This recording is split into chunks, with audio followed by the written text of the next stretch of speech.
Vamos orar, então, para iniciarmos a aula. Querido Deus, muito obrigada, Senhor, por esse dia.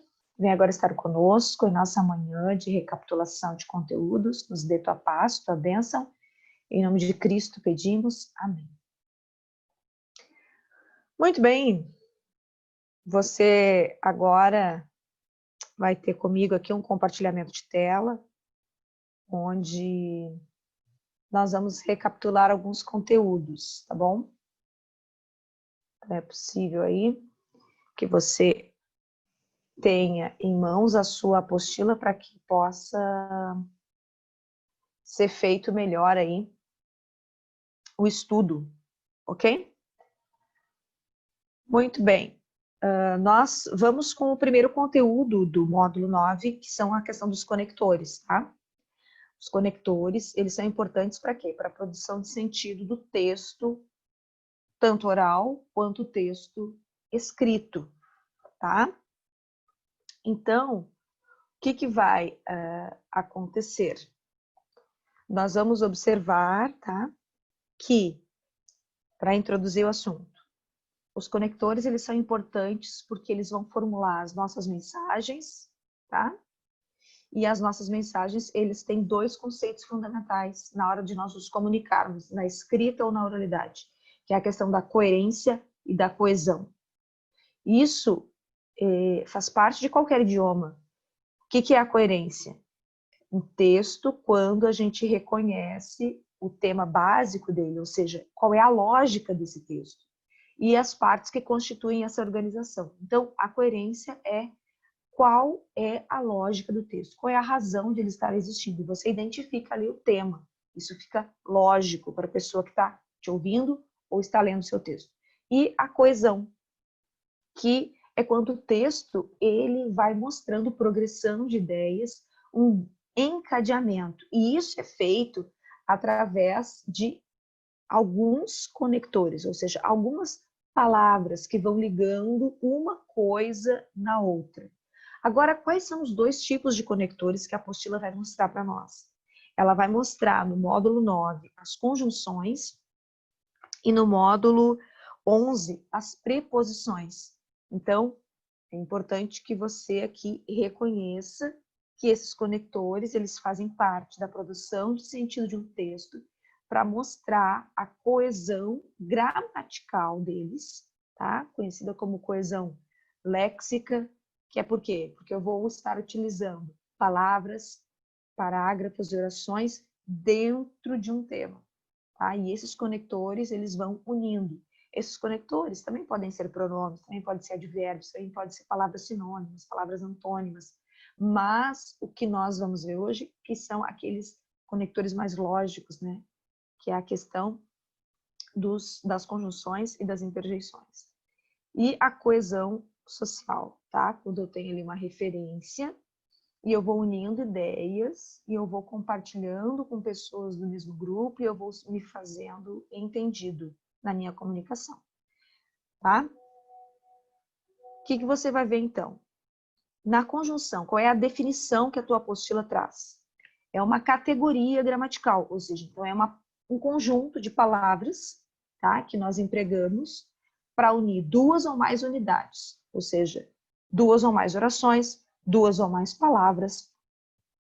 E eu vou, muitas vezes, e aí é o que mais me chama atenção na fase jovem e adulta, que é quando a gente precisa dela para o vestibular, tá? Quando a gente precisa interpretar um texto, e aí nós temos orações mais complexas, ou orações compostas, que é o período por coordenação e o período por subordinação, tá? Então, ali, o Y na língua espanhola é a mesma coisa que o E para nós no português, canta e baila. Canta, pero no baila, então é o mas, esse pero. Canta ou baila, é o O de ou, que é essa alternativa. Ni canta, ni baila, que é o nem, aditivo. Ora canta, ora baila, que é a alternância também. Então, as conjunções, junto com pronomes relativos, eles são chamados de nexos. Então, nós também podemos estar utilizando as conjunções junto de pronomes relativos, tá? Então, é só você observar quando a gente tem locuções conjuntivas, tá? Haja vista que. Essa é uma locução conjuntiva. Então, aqui eu botei até a imagem de 3 crianças. Para elas brincarem bem, precisa que o discurso esteja bem amarrado, não dá briga. A mesma coisa no texto. Se você não tem os conectores corretos para unir as orações, vai dar uma confusão no seu texto, não vai ter lógica, tá? Porque você não criou conexões. E aí você vai lá na página 22 da apostila, e na página 22 você vai ter a questão das preposições, um outro tipo de conector de texto, tá? O que são as preposições? O que é la preposición? La preposición es una palabra que relaciona los elementos de una oración. Puede indicar origen, procedencia, destino, dirección, lugar, medio, punto de partida y motivo. Las preposiciones son a, ante, bajo, con, contra, de, desde, durante, en, entre, excepto, hacia, hasta, mediante, para, por, salvo, según, sin, tras e sobre. Então, são basicamente quase todas as que nós temos na língua portuguesa, tá? O autor ele coloca na página 24 e 25 tanto locuções prepositivas quanto apenas algumas preposições simples, tá? E ele vai ali, inclusive, dizer quando que você vai usar, qual é o sentido que ela vai usar. Por exemplo, o a que nós usamos, né?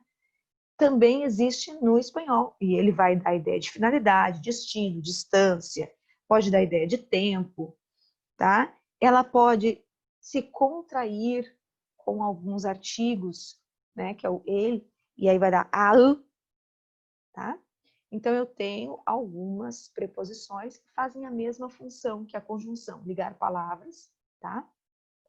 Ou parte aí, elementos de uma oração. Então, as preposições são enlaces, elas unem palavras, tá? E, geralmente, 2 ou mais. De modo que a segunda explica, ou completa, ou especifica a primeira. As preposições são palavras invariáveis. Quando a gente fala invariáveis, são as palavras que não vão para o plural. Então, você não tem, por exemplo, contras, né? Como preposição. Desdes. Não existe isso. Existe des. Tá? Elas são invariáveis. Não tem gênero também, não posso dizer que ela está mais no sentido masculino do que no sentido feminino, tá? Nem pessoa e nem tempo, né? São características aí de verbos, né? E elas não são verbos, elas são preposições, apenas palavras que unem, tá? No todo, elas vão gerar sentido, mas sozinhas, elas mesmas só podem indicar origem, procedência, destino, direção, lugar, meio, lugares, quantidade, periodicidade, horas, data, tá? De 15 de janeiro a 2 de outubro teremos avaliações. Então, esse A dá a ideia de periodicidade, tá? Muito bem. Então, os conectores como conjunções, tá? Conjunções. Você tem muitas e muitas locuções conjuntivas, porque formam o grupo das coordenantes e subordinantes, tá bom? Você também tinha isso ali na sua apostila, página 4 e 5. Se você observar, elas são ou funcionam exatamente como na língua portuguesa, adição, tá? Alternância, exclusão também, explicativa, adversativa, consecutiva, e as subordinantes, né? As completivas, as causais, concessivas, condicionais, finais, temporais, modais, consecutivas, comparativas. O que a gente vai observar? É preciso que eu decore?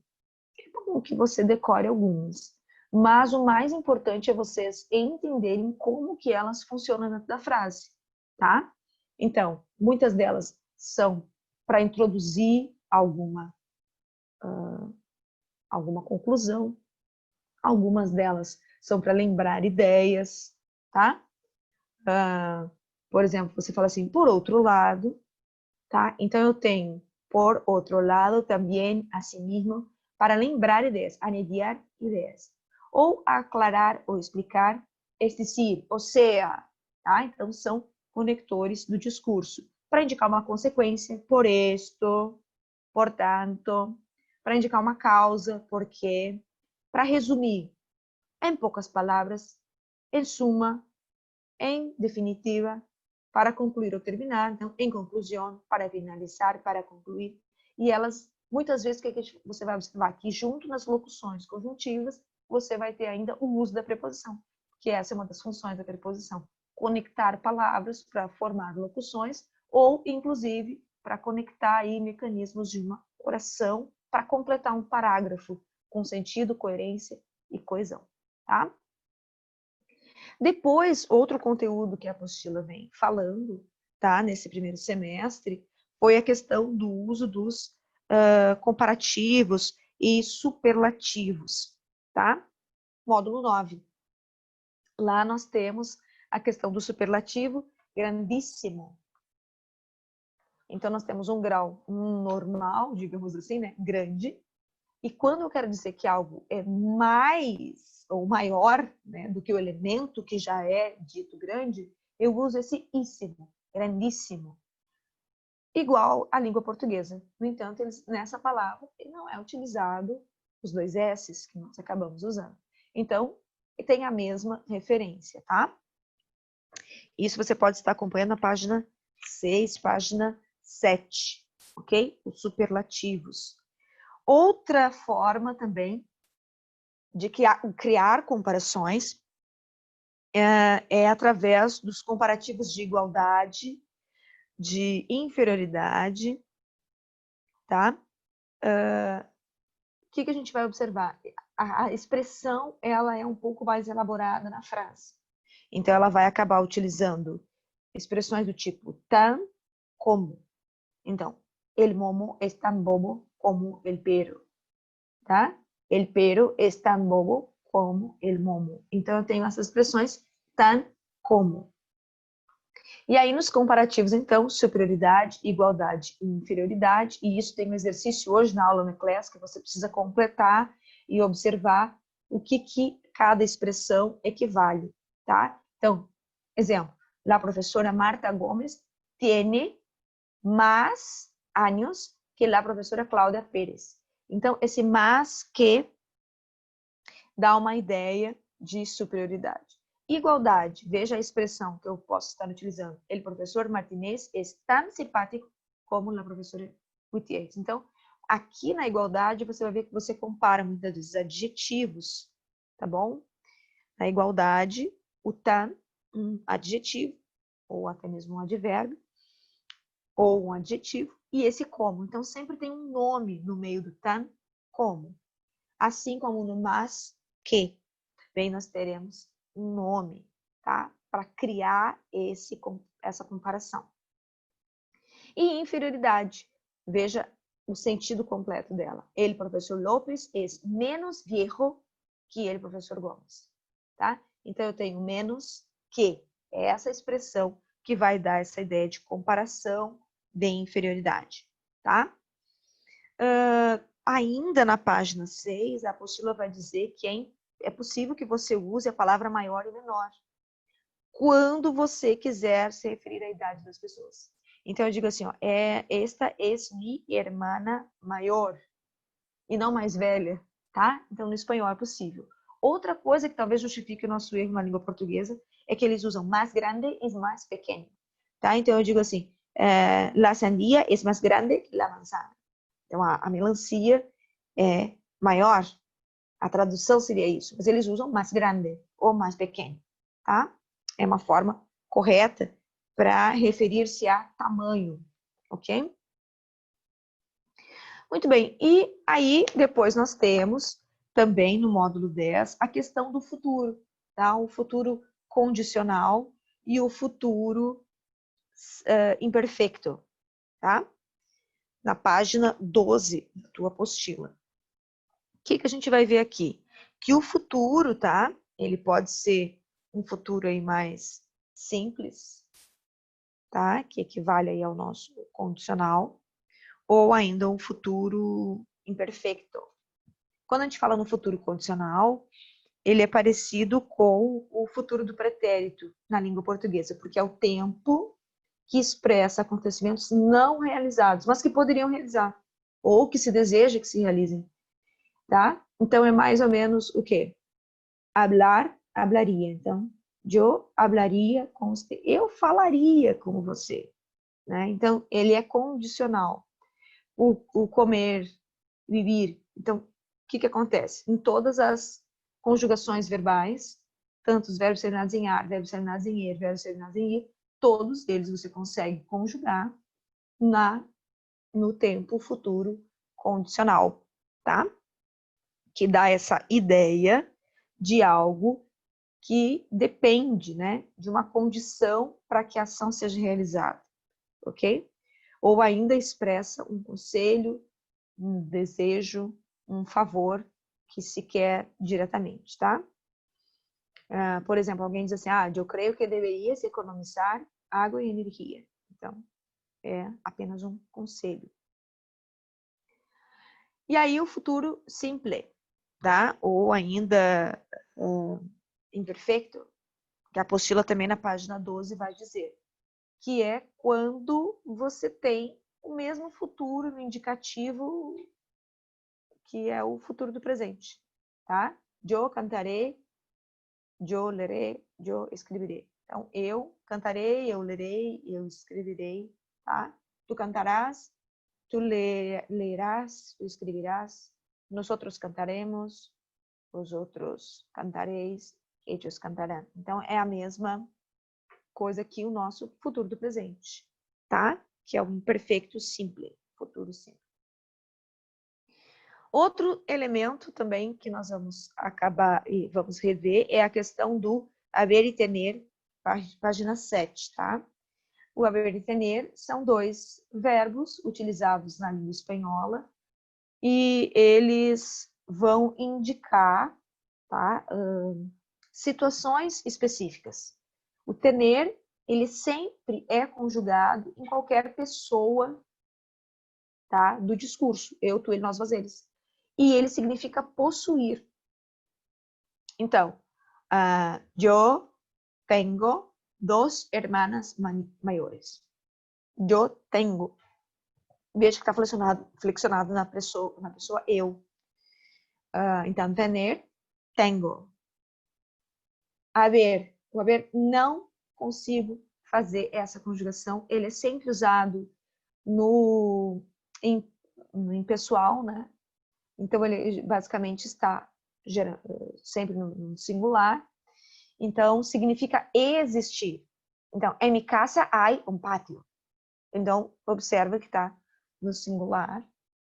E é como se eu estivesse expressando ou escrevendo na minha casa existe um pátio. Poderia escrever existe? Poderia. Mas acontece que se você for usar o haver, você vai usar no impessoal singular. Tá? Então, veja o ter e o haver em relação ao estar. O estar é um verbo que a gente aprende logo no início, assim, da nossa fala, né? E da nossa escrita, a gente conjuga ele é um verbo irregular. Então, la tarta está en la mesa, tá? Indica localização aqui.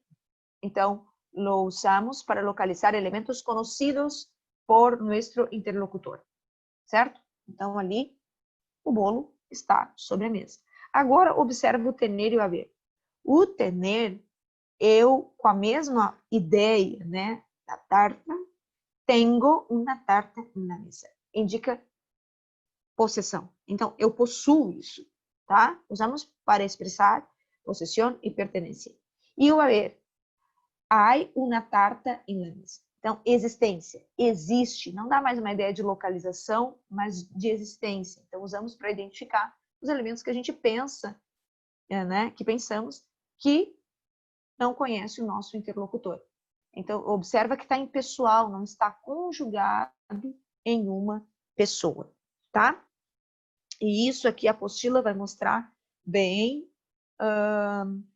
essa explicação na página 7 aí para vocês, tá bom? Então, o que é importante? Esses conteúdos que eu passei aqui, eles fazem parte da prova de recuperação para aqueles que perderam a sua avaliação, que está sendo convocado ali pela Neuziane, creio que ela já conversou com vocês isso ontem.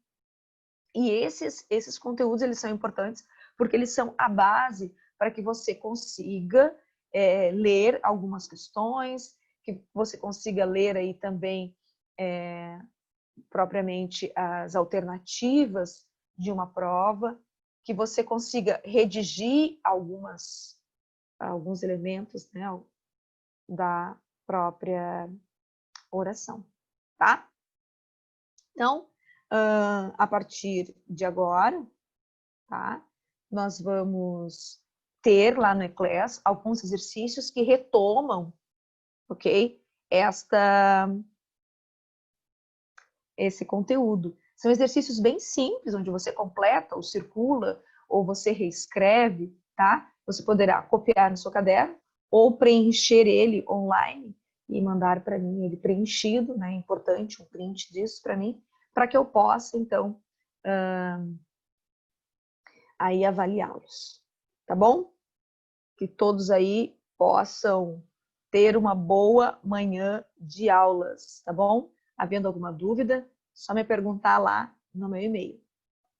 Tá bom, gente? Muito bom Tchau, vê-los Sara. novamente. Tchau, um beijão, viu?